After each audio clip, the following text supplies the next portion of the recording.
movie, can you please say your name and outlet? Abby Lance, Broad Green, generic. You got to speak. Cool. Generic is like the saddest thing to say over and over again. all day. Generic. Yeah, it's my label. Well, this movie is not generic. It is not. Tell me more. The Neon Demon is not generic. It's not. It's pretty special. What does it mean to you? That's that term, neon demon, in the context of this story. I don't know. I've had some conversations with Nicholas, but he kind of won't help you. For me, I guess this morning, I think I'm gonna speak about it as just almost like I don't know. It's like moths to a flame. You know, that the neon demon is maybe the modern flame. Yeah. You know, this idea of this pulp and pop idea of it. You know, neon has always been part of that kind of pop culture. It was kind of, you know, larger than life. You know, it was Vegas. It's the Strip. It's a technology. It's artificial, but it's natural. You know, and I think it's something that draws you to it. And so I'm going to say that that's my riff on the Neon Demon today. That's a good one. It draws you to it, but also, if you Has touch no it, heat. Well, it has heat, but it also makes a sound. But yeah. yeah, so I'd riff on that, the Neon Demon. Yeah, all right. And maybe I think there's a depiction, I guess, if, you know, what is the demon, you know, and oftentimes, story-wise, that's the seductor, right, or it's the evil part, or the dark side, or, and I think that there's something being explored in that in the picture. There are, like, virtually every character could be sort of slot into that demon category, I think. Like, they're very real people, but they're also, like, not really great people. Yeah, right.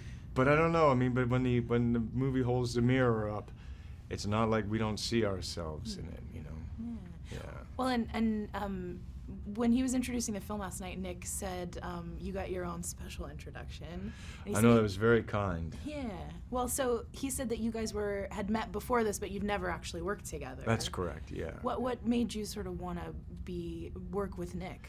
You know, I love Refn's movies. You know, I've loved them, you know, since I've seen them. You know, when I first was introduced, I guess maybe the first one was Pusher. Or it might have been Bronson.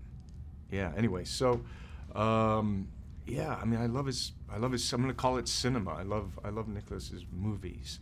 I love his characters. I like his, you know, how thought-provoking he is, how challenging, how he can entertain, or how he decides to do that. And his characters, I always find his characters kind of heroic and really, and they lose, but they try to win.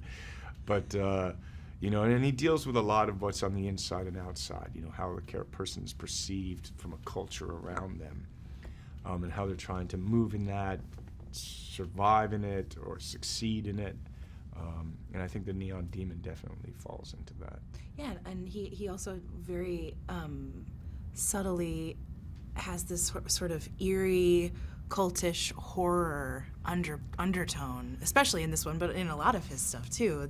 Yeah, I mean, he's you know, I'm gonna call him a cinema purist. Yeah, because he allows a lot, you know, of the frame. He gives you cues and you can kind of follow the characters, but he also leaves a lot of space oftentimes, especially in this picture, where you're just left looking at people, you know, and he's using juxtapositions of editing and images and sound, and yeah, he really allows the viewer in this picture to participate in a way and to think about what they're seeing and feel. And we feel scared sometimes. And we sometimes feel scared, but it's fun. Thank you so much. Thank you.